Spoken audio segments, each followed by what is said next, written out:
Hey, my name's Izzy. This is Rolling Virtual Cards, coming at you with another Commander deck profile. This time we've got Frodo Baggins. He is a green and a white for a 1/3 legendary creature halfling scout. When Frodo Baggins or another legendary creature enters the battlefield under your control, the ring tempts you. As long as Frodo is your ring bearer, it must be blocked if able. So, to go over again, the ring. Here's the ring. The first time the ring tempts you, you choose a creature. The ring bearer is legendary and it cannot be blocked by creatures with greater power. What this means for Frodo is it must be blocked if able. So it has to be blocked by something with equal or less power.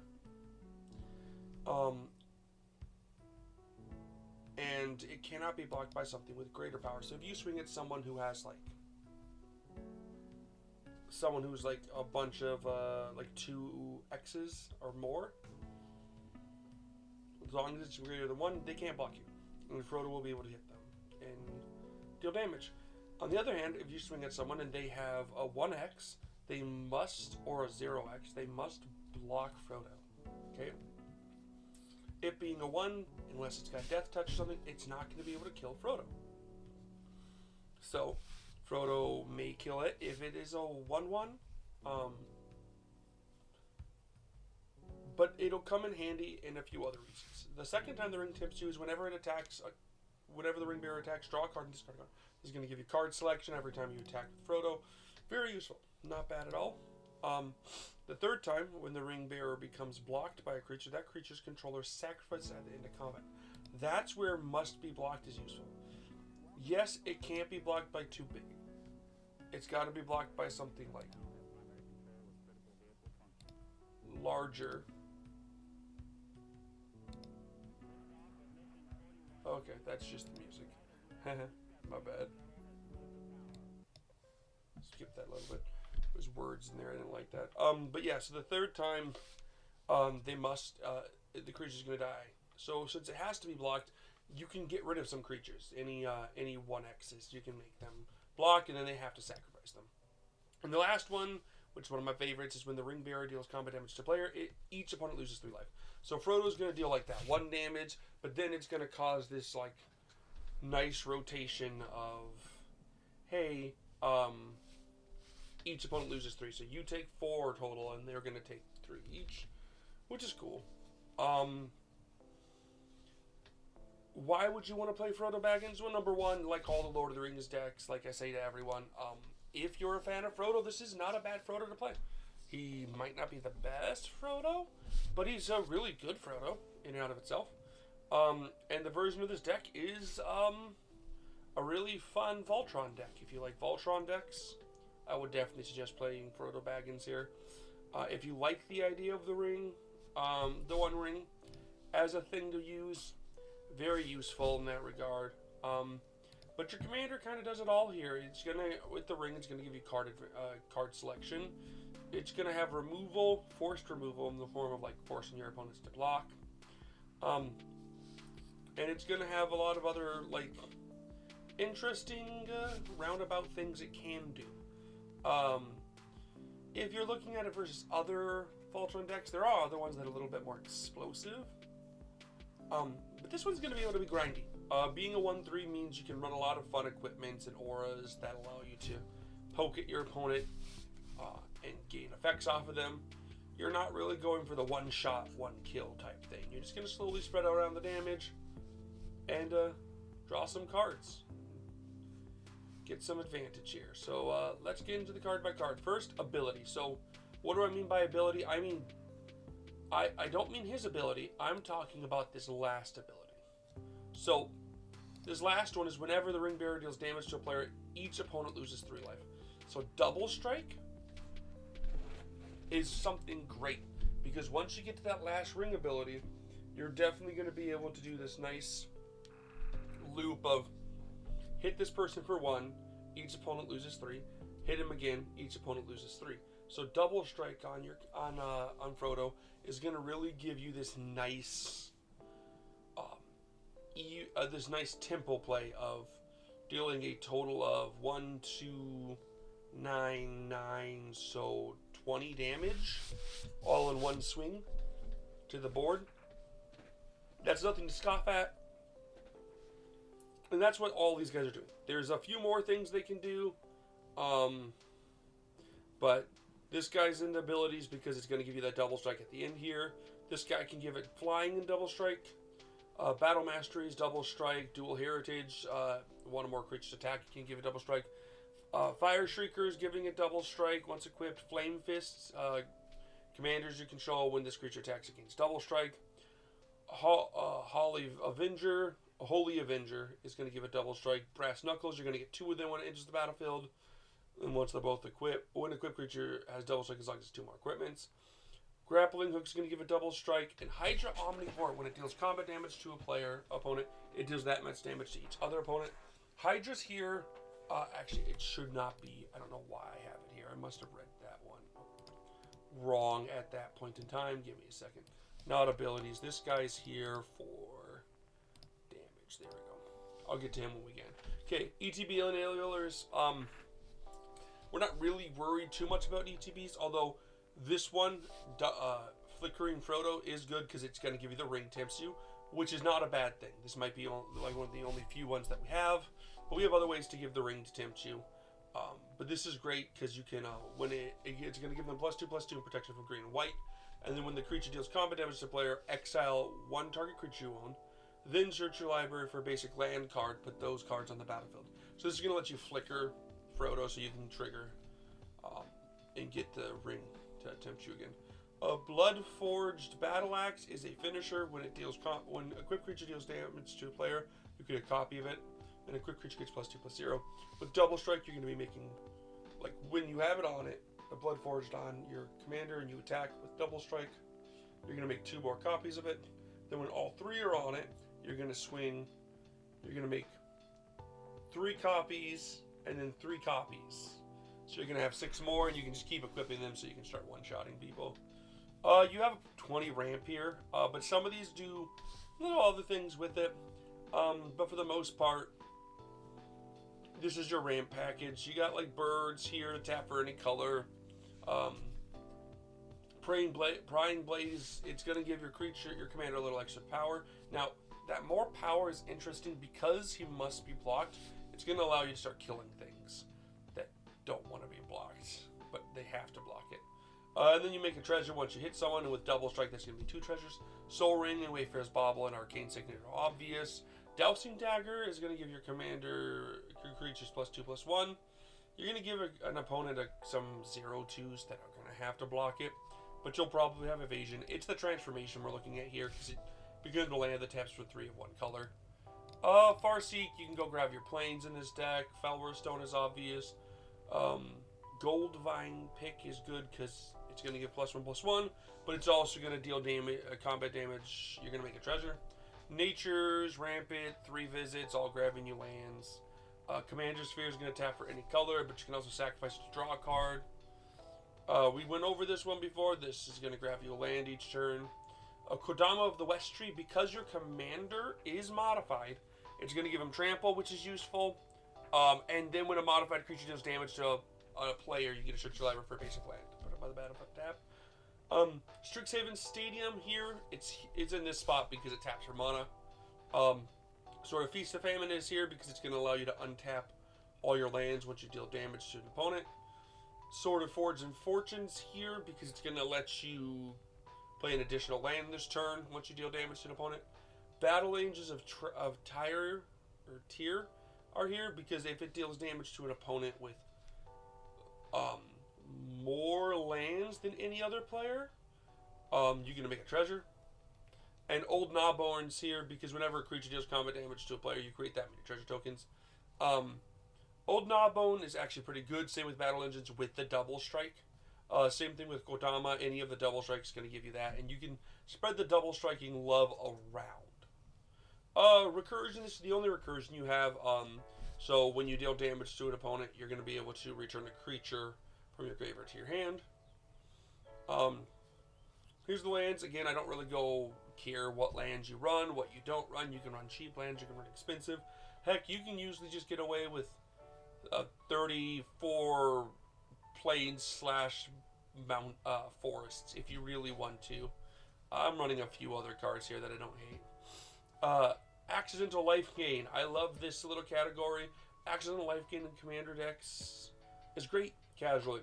It just keeps you alive. Something like Sword of Light and Shadow. This is going to gain you 3 life each time your creature deals damage to your opponent, which is great. And with Double Strike, that's 6 life. That's just going to keep you alive over the turns. A Sword of War and Peace is going to gain you life equal to the number of cards in your hand. That could be 1, that could be 7, that could be 10, who knows. Battle Engines to Try, you're going to gain 3 life if it hits an opponent with the most life. Celestial Mantle. This one's not really accidental life gain, it is just life gain, but it also gives your creature +3/+3, which is pretty nice. Because your commander being like a 4/6 means, it has to be blocked by some 4 or less, and it'll die. But whenever enchanted creature deals combat damage to player, double its controller's life total, which means you're doubling your life total. So you can, it's controller's life total. So yeah. To explain this a little better, when enchanted creature deals combat damage to its player, double its controller's life total. Yeah. So the person who controls the creature. A Strixhaven, add a alt lose condition. This is not a win condition, but whenever a creature does combat damage to an opponent, you put a point counter on it. You also get a point counter every time you tap it for mana. And whenever a creature you control deals combat damage to an opponent, put a point counter on Strixhaven Stadium. Or damage to you, you remove them, yeah. Whenever a creature you control deals damage to an opponent, you put a point counter on Strixhaven Stadium. And then if there's 10 or more point counters, you remove them all and that player loses the game. This is great because Double Strike does count. So 1, 2, and if that goes 9, 10... that's 10 points. You can just tap it and remove them. And that works for any creature. Battle Angels of Try is great because it's myriad, so you're going to hit 3, and that's going to be 3 points for Strixhaven Stadium. Just a great all-around win con when you're running Double Strike stuff, or like removal, player removal. Damage, just larger damage. This is larger damage because creatures you control get +1/+1, but also when you attack, until the end of turn, target attacking creature gets +1/+1 for each other attacking creature engaged Double Strike. So if you're swinging with like 5 creatures, your commander gets big, it gets Double Strike, you might be able to kill someone. Quitus Spike, or Quitus Spike. This one gives your equipped creature Death Touch, which is useful if they have to block it. You're just going to kill them. But then whenever equipped creature deals combat damage to a player, that player loses half their life rounded up. With Double Strike, that's twice. So you're going to deal them 1. Then you're going to half their life from like, let's do it easy, like from, let's say they go from 41 to 40, you half them down to 20, and then you hit them again, and they go from 20 down to 19, rounded up. Okay, so then they go down to like 10. Which isn't bad. Like, that's a great way to just lower someone's life points and go, cool, now I don't got to worry about hitting them anymore. Let's go over here. And that 3 damage you're dealing to them with his effect, that's going to be 6 damage soon. I guess technically, if it's all maxed out there, you'll deal the 1 with him. Then you can half his life, and then you can deal the 3 damage to each player. So you go from like 40 to 39 down to 20. Then he loses, or 40 down to 39, down to 36. Down to 18, down to 17, down to 14, down to 7 in 1 strike, which is pretty good. And then you can just choose someone else knowing that he's going to take 6 damage anyway. Sword of War and Peace is damaged here because they're going to lose life equal to the number of cards in their hand. So if they've got a large hand, like 5, 7 cards, that's 5 more damage to them. Scythe Claw does the same thing as Quartus. It's just half their they lose half their life rounded up. It also gives your creature +1/+1. Hydra Omnivore is here because damage dealt to an opponent, it deals that much damage to each other opponent. So that's 8 damage to each opponent, but if you give it Double Strike, that's 16 damage to each opponent. And if you make it bigger, you can just swing and win the game with them. Ancient Bronze Dragon, when it deals damage, you're going to roll a d20 and put X1 counters on each of up to 2 target creatures, where X is results. It might just be putting him on Ancient Bronze Dragon, and your commander. But if you roll like a 10, now your commander's an 11/11, and the double strike kills someone. 10 or more. Giant Ediphage is here because combat damage to a player. Create a token that's a copy of him. Because you're running double strike, it's just another big damager. Hey, here's my 7 damage. Boom, I get a copy of this guy. He had double strike, so I'm going to get 2 copies of this guy.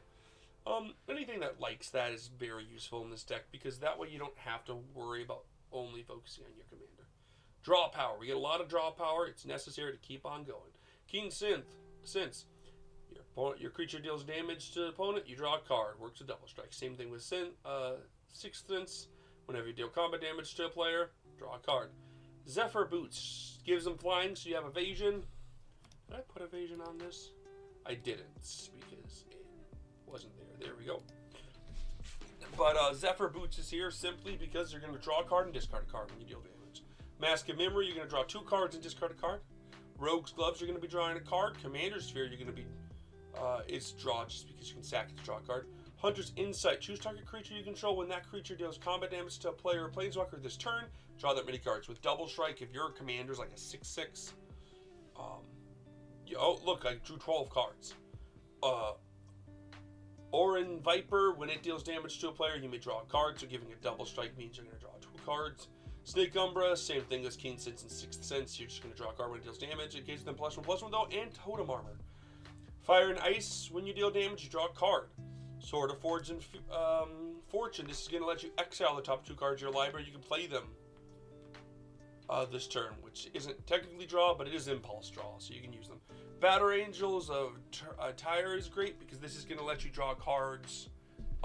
Whenever you draw a card, if you deal damage to an opponent or to a player that has more cards in their hand than any other players. Oakham Adversary. This is great. When it deals damage, you draw a card. Give a double strike. That's 2 cards. Toski Bearer Secrets. Whenever a creature you control deals damage to a player, draw a card. This you could give him double strike or any creature. You're going to be drawing 2 cards. Aerial Extortionist. When it enters the battlefield, it deals combat damage to a player or deals combat damage to a player. Exile 1 target, non-land permanent. For as long as that card remains exiled, its owner may cast it. So it's got removal, but whenever another player casts a spell from anywhere other than their hand, you draw a card. So that means their commanders are drawing cards, they're casting cards from exile, casting cards from the deck, they're cascading. So many other ways you can just draw cards off of that. Hunter's Prowess. Until the end of turn, target creature gets +2/+3 and trample. And whenever a creature deals combat damage to a player, draw that many cards. Oh, not that. Come on. This change tags. I gotta add evasion here. It's gonna give you 3 more cards, but again, it's the same thing as Hunter's Insight. Just more draw power. And a little more expensive because it guarantees a +3 draw. And Orin Frostfang is doing the same thing as Toski, just a little more expensive. It's going to give them evasion in the form of...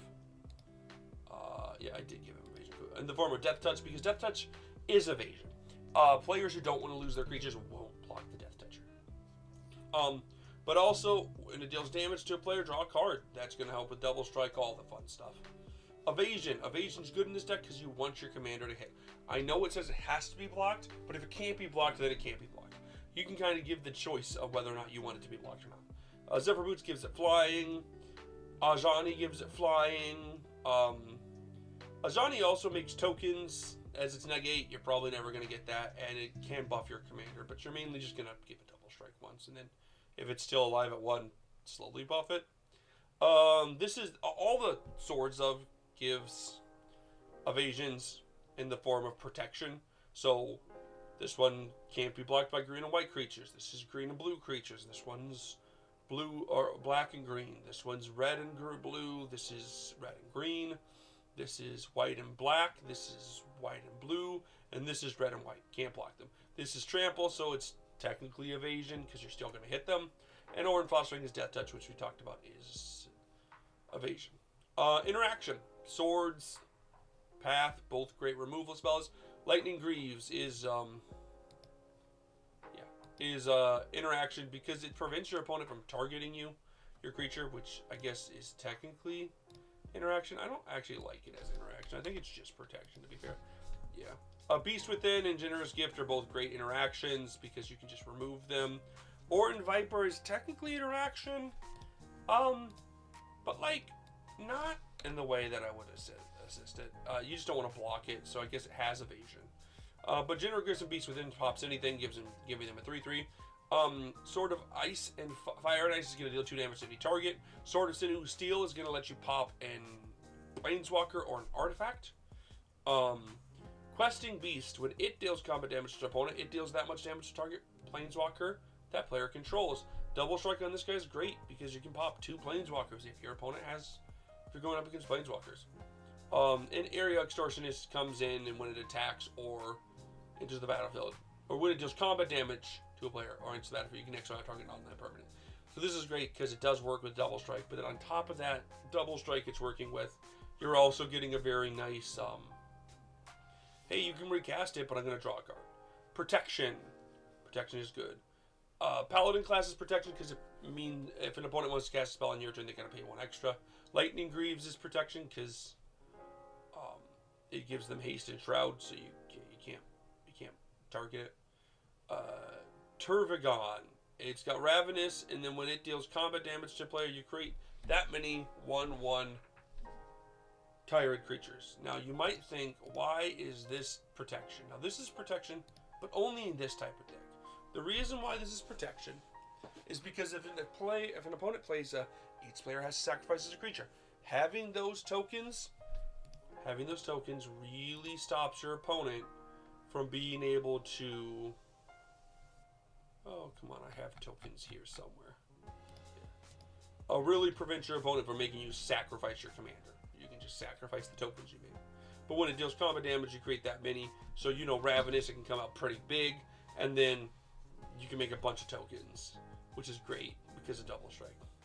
Yep, this one makes, this one gives you the protection. All the swords give you protection with their colors, so they can't be targeted by them. Scepter of Celebration is that same concept where it makes tokens. That also technically has an evasion clause too. There we go. So yeah, it's got evasion with trample. It's going to buff your commander a little bit, but then it's also going to nicely give you a lot of little creatures that can then be forced to be blocked, or that can then be there to sacrifice. And you can swing with them to try to deal extra damage to each opponent. Snake Umbra's protection because of Totem Armor. We talked about the Swords ofs. And then Ancient Gold Dragons, also protection. Again, just because it's making tokens that can be stacked instead. Then you just got your few token generators. They're here, again, because going wide. Sometimes you can't win with your commander because, who knows, going wide's better. Or they found ways to get around it. So yeah, the point of this deck is really just hit your opponents. You might wonder, how do we get the ring to tempt us more than just once? You're not running a lot of legendaries in here, unfortunately. So that can be a problem. You can probably add a few more legendaries to this deck to really push it to the next level. If you want to. I think I'm running very few legendaries in this deck, which is problematic, to be fair. You can also flicker it a little bit to get that, but I don't know. Maybe you should probably run more legendaries in this deck now that I'm looking at it. So go ahead and change around some stuff in this deck. Find a few more legendaries you want to plop into here and really push that notion. But yeah, that's the deck. Feel free to like and subscribe, please. Peace.